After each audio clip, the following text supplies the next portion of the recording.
Happy Monday po sa atin. Good morning po. Kumusta na kayo mga paps? Samahan niyo ako mga paps. Nandito na tayo sa rooftop at tayo po ay dilig po ng halaman at tayo po ay magpapakain ng ating mga alagang isda po. Kumusta na po kayo mga paps? Pero bago ang lahat mga paps, yung ating malupit na intro, let's go!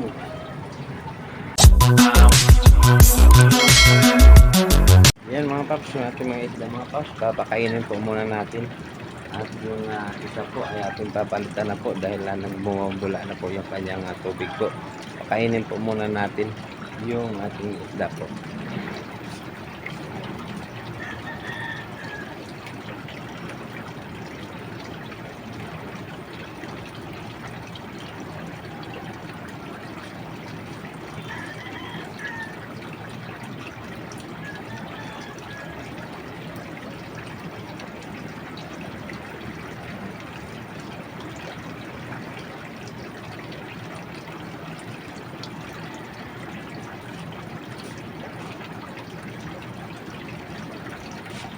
Yan mga paps, papalitan na natin yung kanyang water dahil medyo may bula na po.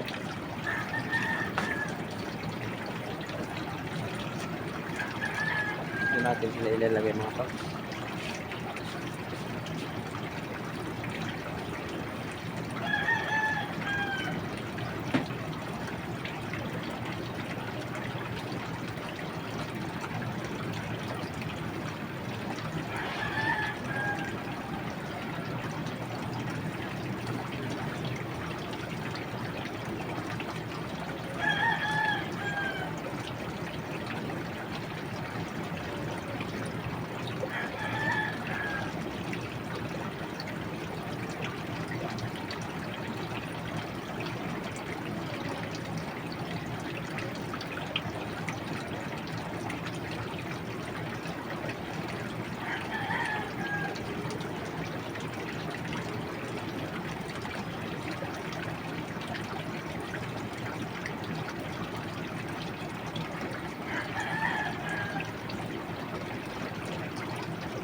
Yan mga paps, ito na po sila. Palitan natin yung tubig.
Limit po muna natin ito sila bago natin ipapakain.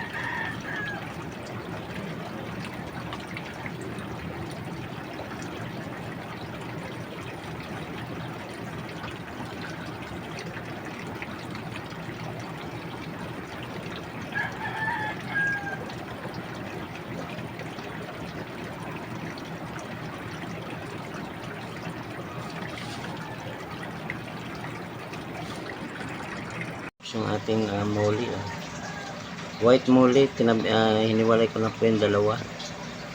Yan lang po yung ating sa dami pong moly na anak po, dalawa lang po yung white. So hiniwalay na po natin para magkaroon po tayo ng mga breeder po na white. Yan po.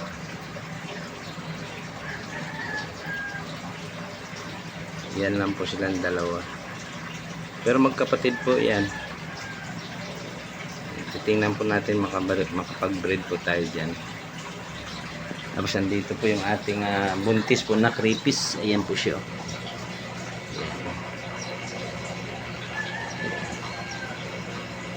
Ayan po. Ilang araw na lang po yan at magdadrop na po yan siya ng kanyang mga babies.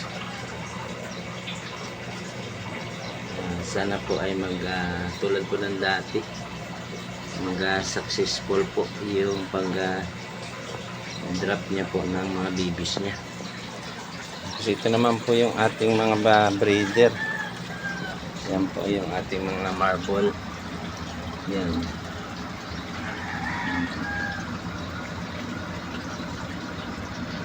Naniwalay na po natin sila. Tsaka ito po yung kanilang parents. Yan. Tapos ito naman po yung ating marble ay glotted po na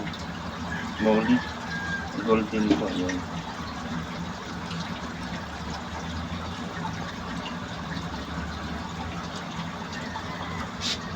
Tapos yan po yung ating crepis po, nilagyan po natin ng mga moles tsaka gapi para po sila po yung magkakain po ng mga kitikiti. Nakatulog po yung nagpapahinga po yung ating mga crepis. Tingnan po natin yung kanilang mga fry. Yan po yung kanilang krillings po. Yan po, malalaki na po sila. Next month po ay lilipat na po natin sila sa ibang aquarium. Yan po yung lalaki na po nila.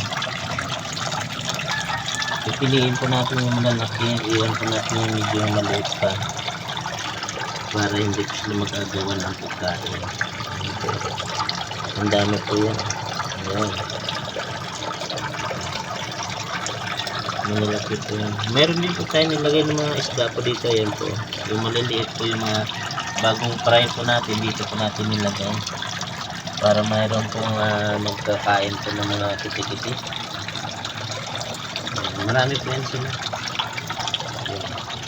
May malalaki na rin tayo. Namuli po natin yan. Nilagay po natin dito para sila po yung kakain po.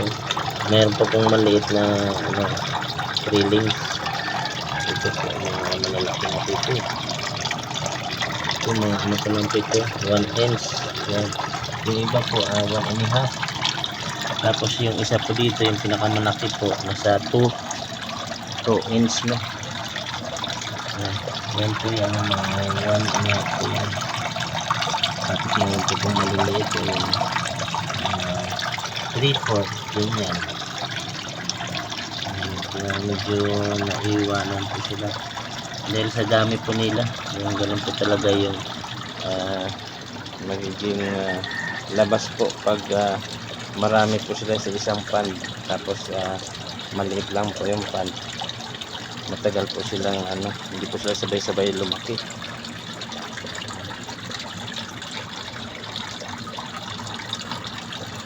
Yan mga pets, yung ating mga krillings.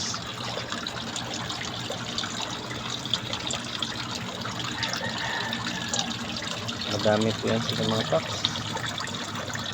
Halos 100 plus po yan. Ayan pa po yung ating mga mulis. Yan.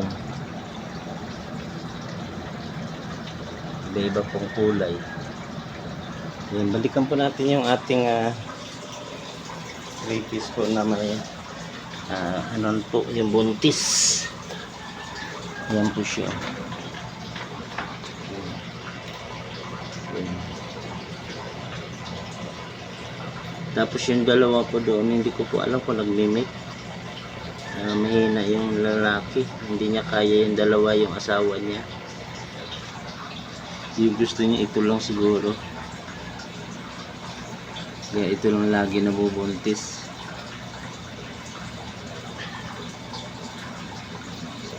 Yan po. Mayroon din po dito ano po, fry ng gapis. May nakita pa ako dito 2 piraso. Hinayaan ko na po, hindi ko na po inalis dito para mayroon din pong magkakain po ng mga kitikiti. Kung halimbawa po magkaroon ng kitikiti po yung ating aquarium, mayroon pong kakain. Dahil yung mga isda po, gusto po nila yung mga kitikiti.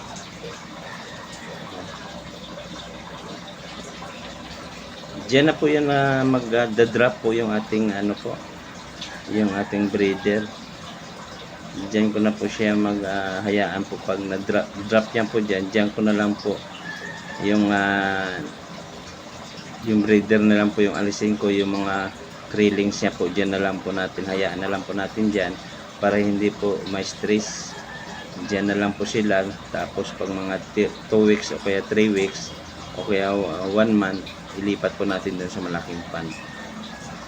Tapos yung iba naman doon, yung malalaking krillings, ilipat po natin sa aquarium.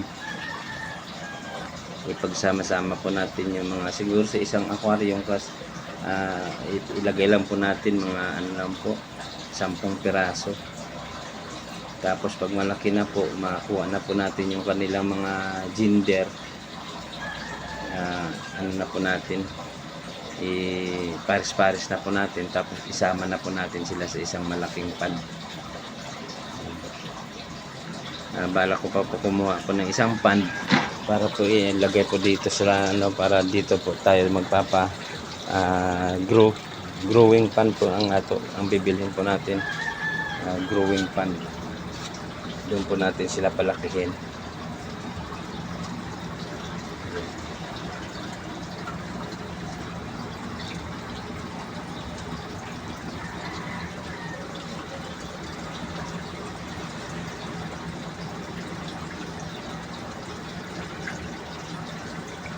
Alisin na lang po natin itong nilagay natin saging daw na saging para wala po maano yung ating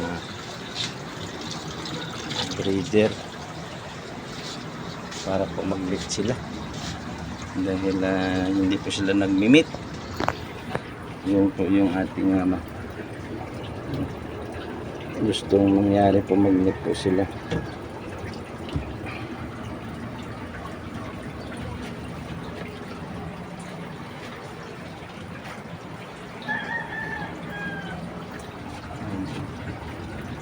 Yan po sila sa loob ng tatago.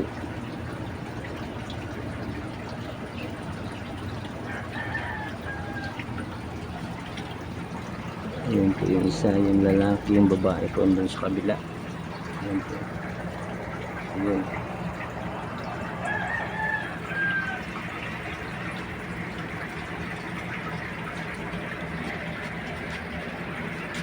Yan mga paps, ito naman po yung ano po dito.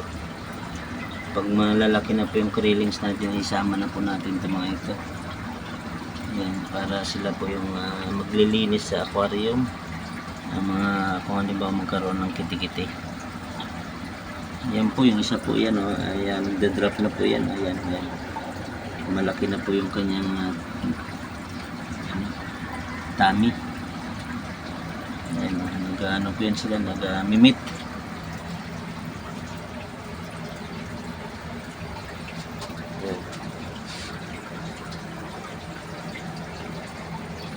Ayan mga paps, hiwalay na po natin, ay ano na po natin ito, pakawalan na po para makakain natin po sila. Pakawalan na natin mga paps para makakain na po. Yung kanila pong tubig, hindi po natin isasama para hindi po magkaroon ng kontamina. Yung mga isda lang po yung lilipat po natin. Tapos itatapon po natin yung water.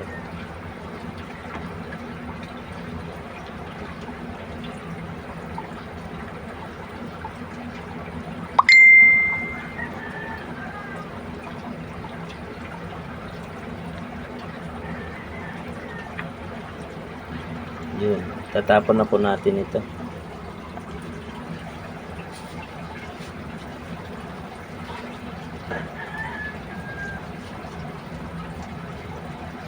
Saka lagyan na po natin sila ng pagkain po.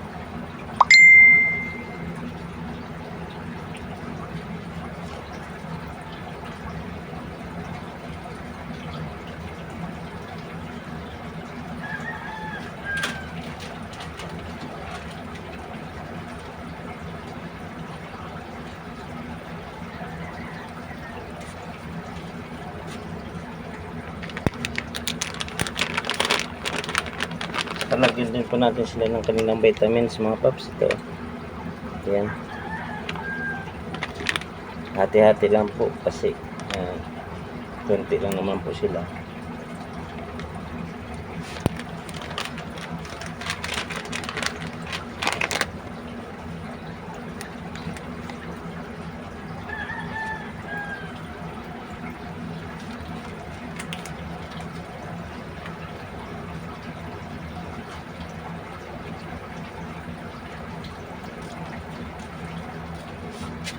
Yan mga paps, okay na, napakawalan na natin, napakain na po natin at nalagyan na po natin sila ng kanilang vitamins.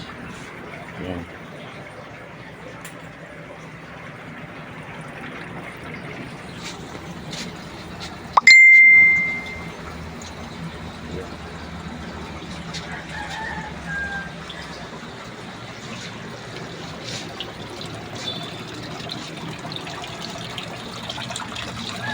Pops, maraming salamat po sa inyo pagsama.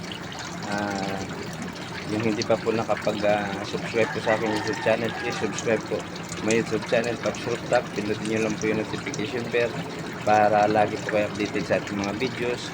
Like and share na rin po para makita po ng ating mga kasamahan. Comment na rin po kayo kung mayroon po kayo i-comment. Maraming salamat po. Stay humble and God bless po. Bye bye. Ingat po tayo palagi. Happy Monday po sa inyo lahat.